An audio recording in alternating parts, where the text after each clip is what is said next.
হসপিটালে যাবো স্কয়ারে, কিন্তু যাইতে পারতেছি না। দেখেন না কিরকম অবস্থা। সরকার হোক আর আন্দোলনকারী হোক, সাধারণ জনগণের কষ্ট। এখানে তো আমরা ভুক্তভোগী।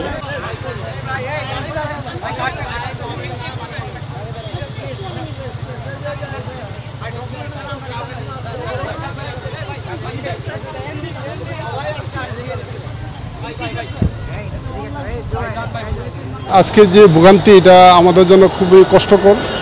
তবে এইভাবে শিডিউল বিপর্যয় হয়ে যেভাবে আমরা আসছি, ফার্মগেট থেকে আমি এখন পর্যন্ত হাইটে আসছি, তো এইভাবে আবার সামনে যাব বাংলা মোটর, তো এইভাবে আমাদের অনেক ভোগান্তি হচ্ছে। এর থেকে করে আমাদের খুবই কষ্ট হচ্ছে। চ্যালেঞ্জিং বলতে আমরা এখনও তো দেখছেন আমরা সহনীয় পদে সবাই আছি। এই মুহূর্তে চ্যালেঞ্জ বলতে আমাদের দরকার ছিল যে এই সাধারণ পাবলিক যারা আছে তাদেরকে পাস দিয়ে দেওয়া, যারা গন্তব্যে যেতে চায়, বাট এই মুহূর্তে আর কিছু করা যাচ্ছে না।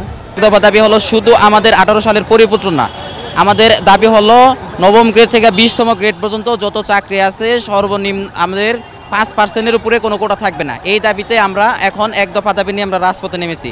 আমাদের এই দাবি যতদিন পর্যন্ত সরকার না মানবে ততদিন পর্যন্ত আমাদের আন্দোলন চলবে ইনশাল্লাহ। পূর্বক এখন সবারই হচ্ছে যে আমার গাড়িতে যাত্রী না, আমারটা নিজেরটা নিজে বলে আমার গাড়িতে যাত্রী নাই, টিপ মারতে পারতাছি না, মা জন্য জমা দিতে হবে, আমাদের বেতন নিতে হবে, তা তো কিছুই হচ্ছে না। প্রশাসনের রায় মানছি না।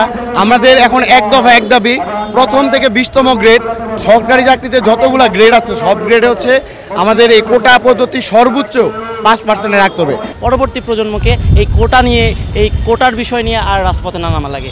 স্থায়ী সমাধান বলতে আমরা এমন চাচ্ছি যে আমাদের সংবিধানের হয়তো কোনো একটা অনুচ্ছেদের এটা অন্তর্ভুক্ত করা হোক, যে কোটা একেবারে সমূলে যেভাবে করা যায় সর্বনিম্ন মাত্রায়, যতটুকু না রাখলেই নয় অনগ্রসর জাতির জন্য, প্রতিবন্ধীদের জন্য, ততটুকু রেখে এটা একেবারে প্রবলেমটা সলভ করতে হবে। শিক্ষা ব্যবস্থাটা সরকারের অধীনে হওয়া উচিত।